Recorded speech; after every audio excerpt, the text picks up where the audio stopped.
Hey everybody, BLOODSTRIKE #1. Boy, are we excited for this. This is the greatest book ever made.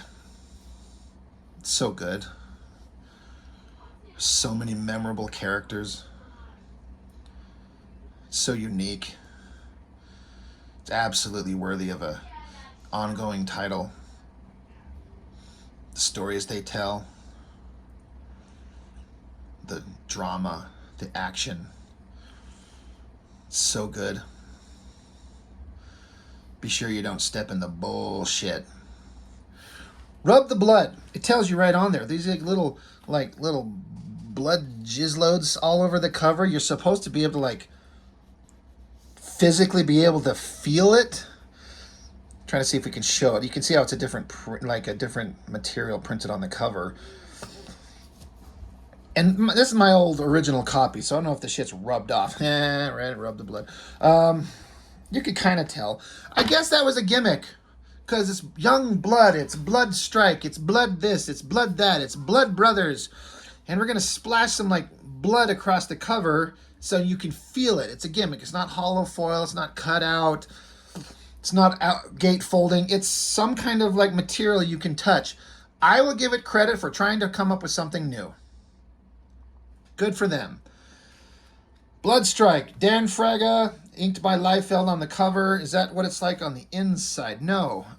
Creator, plots, layouts by Rob Liefeld. Pencils by Fraga. Inks by Danny Meeke.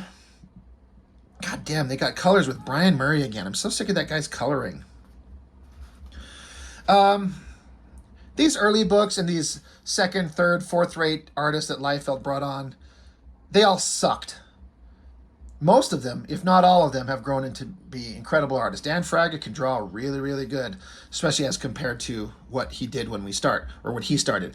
And that's fair of anybody, right? And you got to get your opportunity and your first steps and your first pages in somewhere. And if you draw shit like this and Liefeld sees it and he's like, well, fuck yeah, I'm going to hire you. You got potential. Come draw a book for me. They probably started doing some pinups, maybe some background work to get used to the system. And then all right, we're going to do this book. And Fraga, you got it. Let's do some BLOODSTRIKE. And I feel like he was giving it his all. His all was not a lot, and it was not very good. It's very childish and juvenile, like all these Image comics were. Maybe not all of them, but most of them. It's not good, but I respect it when they're trying their best. He's a Liefeld clone. But he's got his own look. Fraga is a hardcore, he loves details. Pouches and straps and bullets and buckles and all types of stuff. He's a kind of a big detail guy. And it comes across. If I ever read this book in its entirety, I don't recall. I think at a certain point, says it was printed April of '93, so a little bit later in the game than I kind of thought. I thought this would have been '92, but I guess the second wave of books from Image and Extreme Studios. I don't know if I ever read it, because I remember it's again, I'm not into the art. I don't like the art, so I kind of don't care about the story, so I probably just flipped through it, kind of did a brief, quick read of the text, and then we get to some big fight scenes. I'd probably pay attention to those. But you got the leader. Of course, he's got eye tattoos and short noodle hair up front, long ponytail. Every Liefeld character's got a ponytail. They're scaling a mountain. They reach the top. At least Fraga's going for it, giving a sense of scale, drawing some actual rocks and some distant backgrounds and some clouds. And I don't like the coloring, but it's not bad. And this paper is a shiny, they finally moved over. They were doing stuff on newsprint, but this shiny, I don't know if it's called a glossy coated paper is the way to properly refer to it. I don't know. I mean, Fraga did throw in some rock tits there. I mean, right? We're seeing the same thing, right? Anyway, you got these characters, and Foreplay and Deadlock go ahead of us to run recon, and so he's naming some of the characters. Now, Deadlock, isn't that the guy that was in Youngblood? Isn't this twat here?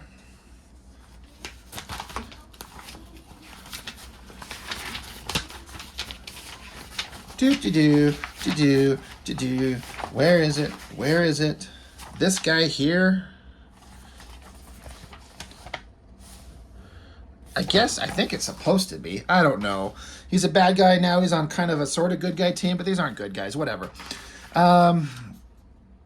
Some military compounds places called Jericho must have cost Gate a fortune. Shame for them. It's about to come to an end. Big portal opens.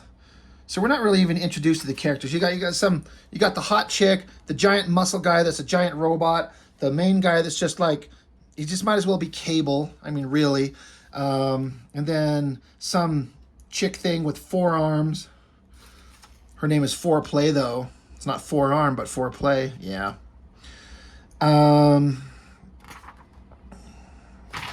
guess they're going to have to go fight something.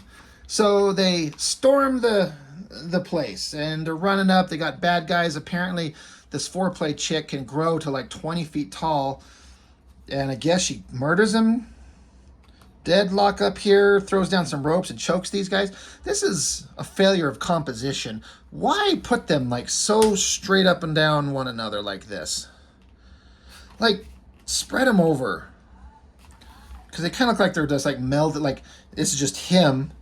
Because she even has the running, like you got this guy, this leg down here, and then his back leg bent at the knee there. And then does the same thing with the four-armed girl thing behind him. You can see the indication of the leg here, and then her bent leg. They're in the exact same pose, right over each other. Now, I'm sure Fraga wouldn't do this anymore. Like, again, they all have to start somewhere. But it looks like she's just kind of growing out of his back like it's a giant tumor. That'd be an interesting character. Somebody do that character. We got like a hero. We got like a giant, he's a mutant, and there's like just another half a body growing out of his back with extra arms. That character should be just called Fraga. Then the guys are running down, those cables hooked onto their waist to get down here to fight the bad guys, blowing their heads off. Guns with like 2 barrels in the same gun to shoot 2 beams of lasers because they're tough. He's not even looking where he's shooting. This is a Liefeld thing. Face staring at you, gun shooting off to the side, murdering people. Then he's going for it with a big, giant splash page, and he's 100% adopted the bullshit Liefeld backgrounds, where it's like a brick wall with some pipes and some bricks. Where did we see that last? I don't know. Let's bust out Youngblood number 3.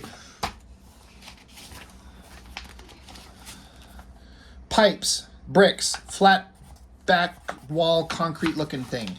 Maybe they're in the same place. Maybe they went into the same building, But at least Fraga will then draw like a ground and put some other textures on it, like rocks and rubble and shit. But again, he's going for it with the detail. Like he puts a backpack on with these weird shapes, grenades, belts, pouches, straps on his knees, boots, whatever these things on his wrists are, guns, and he keeps it pretty consistent page by page. He's talking about this character. Her name is Tag. She's got these weird bug-eye things on her face. I don't know if I ever knew what they were. Through it all, Tag doesn't say a word. She doesn't have to either, because she's the closest thing to what they call poetry in motion I've ever seen. She's as swift as she is silent, and as deadly as she is beautiful. Jesus Christ, of course she is. And look at the hair. Like, it's another girl thing that Liefeld does, where they're like, everyone's got a ponytail, but the top hair is like a separate cut, where it's like short, and then there's like one rat tail hanging behind it.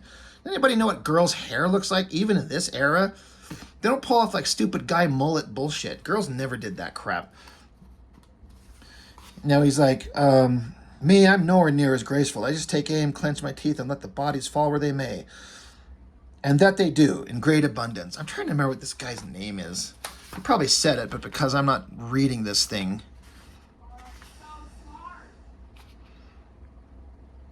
Whatever, who cares? It'll come up somewhere. It's just not memorable enough to have committed to memory, right? When the shooting stops, I count 12 men down. Not bad considering I'm just getting warmed up. He likes to murder, is what he's saying. He's got his long frickin' ponytail thing. And then some bad guys show up, holding giant guns on them. Hey, we got you. Stop. And then this is the villain, the fat Lex Luthor-looking type guy. Corbin is his name. Very scary. His name's Corbin. Who cares? And then the cavalry arrives. Shogun looks like an angel of destruction as he crashes through the skylight. And judging by the way Corbin and his goons react, I'm not the only one making that comparison. So it's like, his name's Shogun, so it's got a vaguely Japanese-ish sort of headpiece thing here, sort of. I bet somebody looked at like the Silver Samurai and was like, I'm going to take and do a big giant robot thing. And so they start shooting at him and it doesn't do any good. Lands down right in front of him. Bust out, his arms turn into like giant guns and little gun turrets pop out of his shoulders and everything like that. All right, let's start blowing away bad guys. I mean, they're all bad guys, I think. Oh, side shot. We're not shooting yet, but we've got to have a big side shot of, you know, pointing his guns, talking some shit to each other. This is just stupid. Look at these weird, like, round shapes. And he's taking that Liefeld metal texture concept that we saw all over the place. But he wants to draw these backpats and put all these details. Like, again, Fraga has that burgeoning sense of detailing. You're like, I'm going to throw in hyper detail. You can see it in places. He definitely has it in him. Who cares about the story? Whatever. Shoot, giant laser. Like, this is a giant guy, giant lasers. But look at these little tiny, like, pinhole lasers, like, hit these guys. This shit should be, like, this big and, like, just blowing, like, a 12-inch hole through this guy. Not these little, like, microscopic little laser beams. Look how big they are here and look how little their impact is there. That's a fail. And then he's sitting here just opening fire, and the main bad guy, I guess he's like a hologram or something like that. It doesn't affect him. Yeah, he's like disappearing, so they do this effect. Kind of all right. You kind of get it. Whatever. Bad guy talks. They kind of gather themselves together. You're hearing stupid, whatever his name is, Cabot. What does that even mean? C-A-B-B-O-T. I'm just going to call him Cabbage. So Cabbage is talking about whatever's going on. So they all get on giant Shogun guy. And little hooks pop out, and they hook onto their, like, they're like shoulder straps, and they hook onto him, and he like rockets up. He's their way to get out of there. He's like a, not just a robot with guns, but he's like a spaceship too. That's just so cool, right? So they blast off, and then, oh yeah, here's this other guy.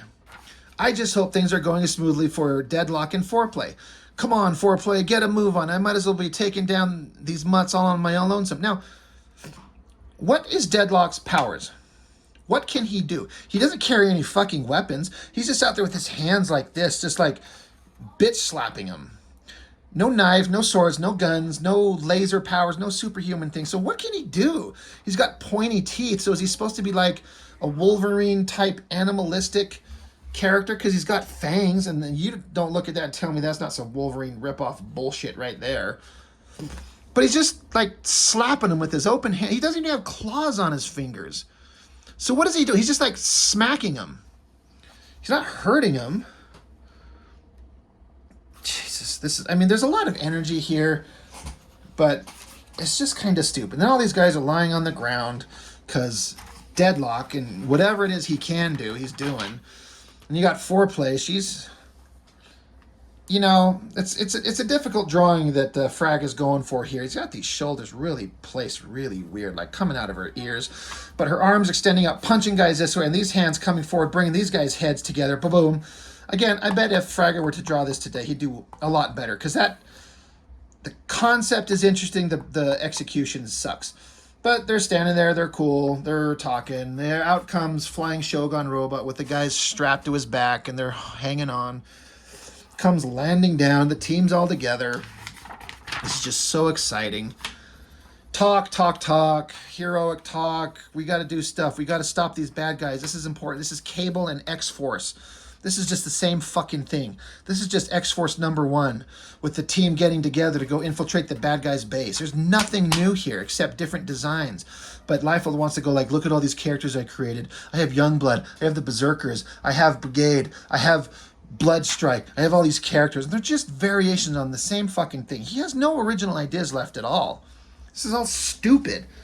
But guess what? They sold in the millions. They made everybody hyper fucking rich. So sell them because we're buying them because we're all stupid.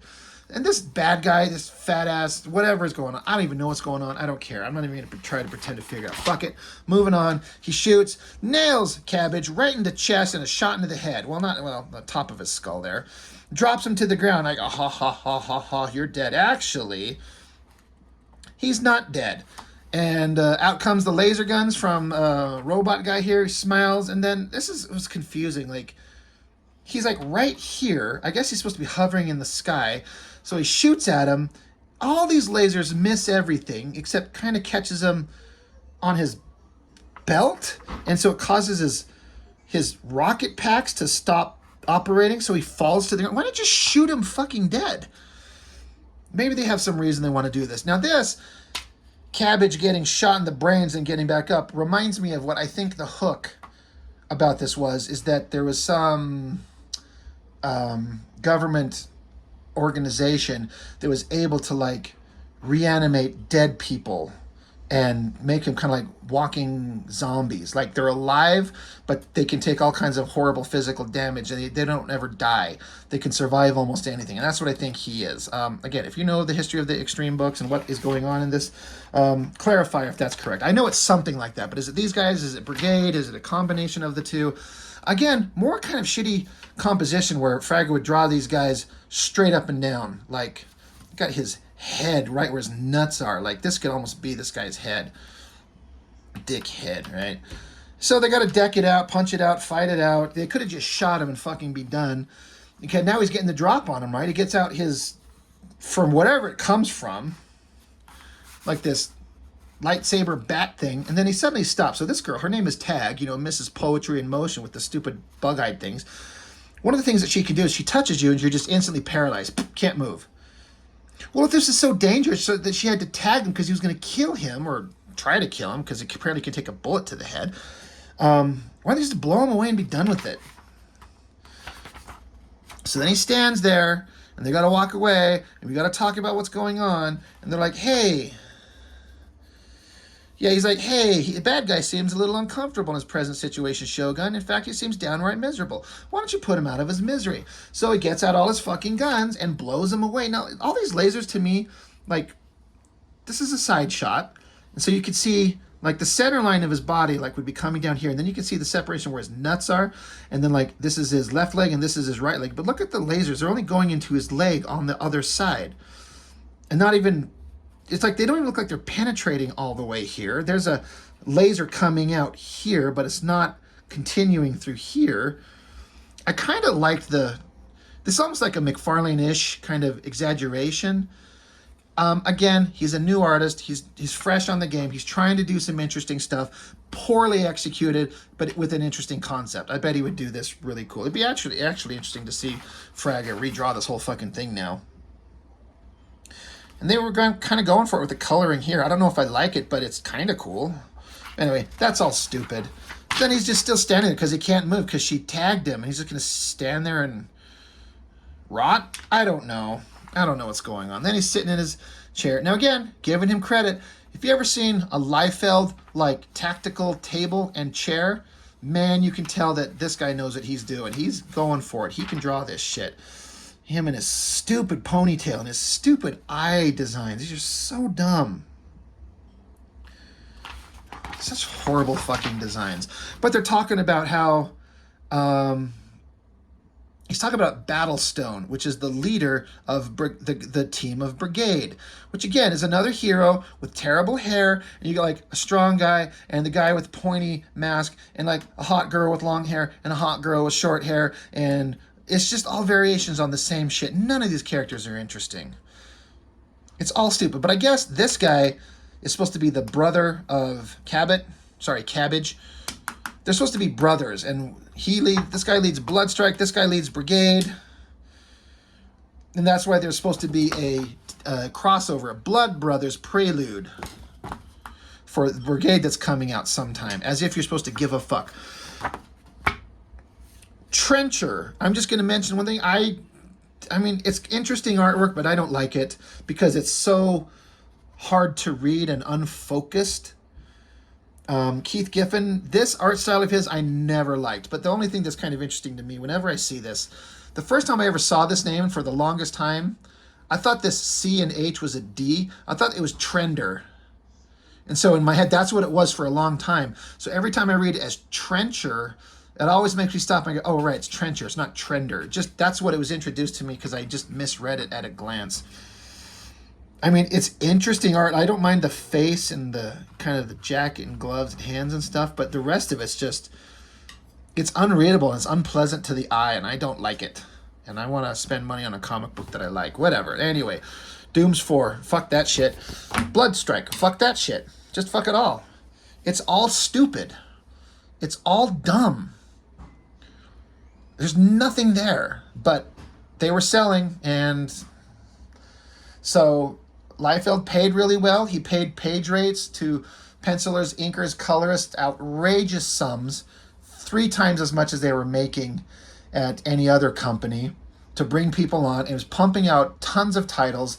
That was this and Wildstorm, I believe, were the majority of books being published by Image Comics. And so they were keeping everything afloat, tons of money being made. We were buying it up because, I mean, why? Why were we buying these up? What was the point? They weren't good, but a lot of us were kids. I mean, this came out in 93. I graduated in 95, so I'm a 16-year-old kid. What the fuck do I know? I was told that these were supposed to be awesome, and they're not. Anyway, fuck it. BLOODSTRIKE number 1. Did you like it? Tell me why I'm wrong. I'd like to hear, because I'd like to hear anybody's argument as to why this was good, outside of its nostalgic memories for shit that we loved when we were younger, dumb kids, and the nostalgia of kind of our past lost childhood that we all wish we could get back. Because comics are not fun anymore. I'll give it this. I'll give it this much. Comics were fun. Comics these days, from the big 2 companies, are boring as shit. Like, is anybody excited about anything? The industry has changed into completely different things, so maybe it's not fair to compare it, but at least they were fun. At least they were putting up a cover with, like, blood you could rub on. That's something. I heard a professional artist, Tom Scioli, from the Cartoonist Kayfabe, he was doing a review of one of the All-Star Batman books and how everyone hates him, but he loves him. And he said a statement about how comics have been sleepwalking for years. And here's something that All-Star Batman, they were trying something different, wild and unexpected. And even if it doesn't work, at least they tried to do something fucking different to shake up the status quo and make you wake up out of your apathy. I will give that to this. You can't help but look at it and be like, there's a lot of exciting nonsense. It's poorly drawn, stupid guys, girl with big tits and 4 arms, and there's blood and guts, and where is it going to go? You know, at least it makes you talk. It makes you think. It makes you kind of engage in conversation, which is what we're doing here. Anyway, that's all I've got for now. Thank you for joining me, and I will catch you next time.